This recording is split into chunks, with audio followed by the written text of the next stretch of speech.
Reading from Matthew. The day and hour unknown.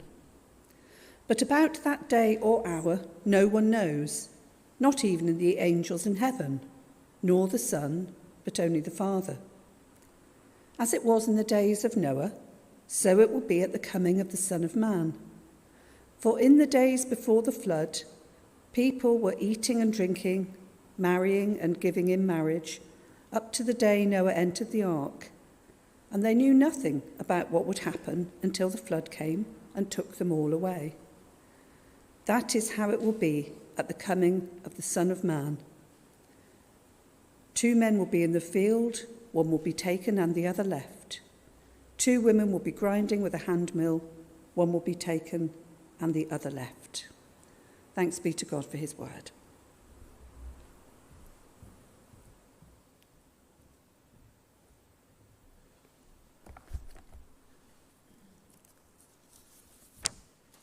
Many years ago, when I was a boy in the Boys' Brigade, one of the highlights was to go to camp in the summer.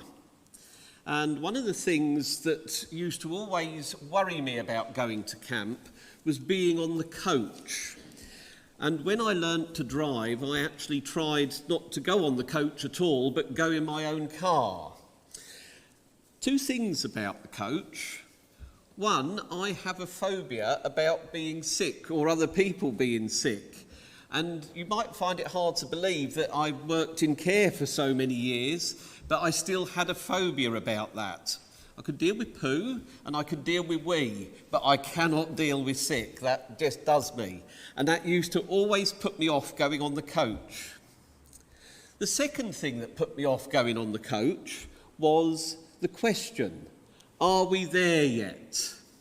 That used to happen when you might have only been 10 minutes down the road. And I must say, it was a bit like in the film Shrek 2.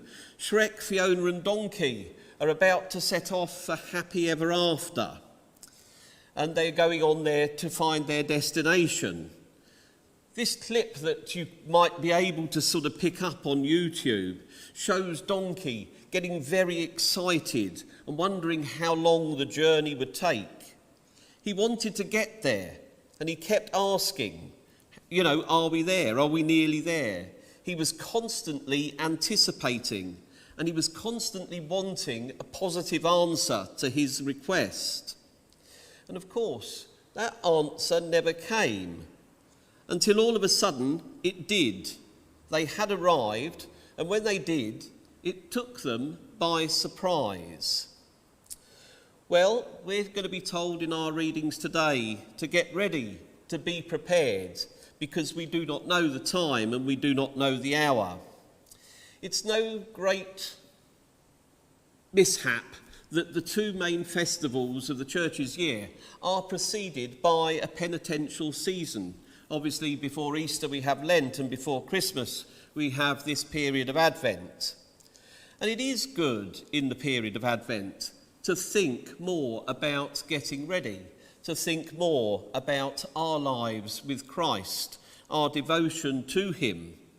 It is a time when we should be thinking of perhaps taking up extra reading from the Bible. It is a time to think of perhaps extending our prayer life.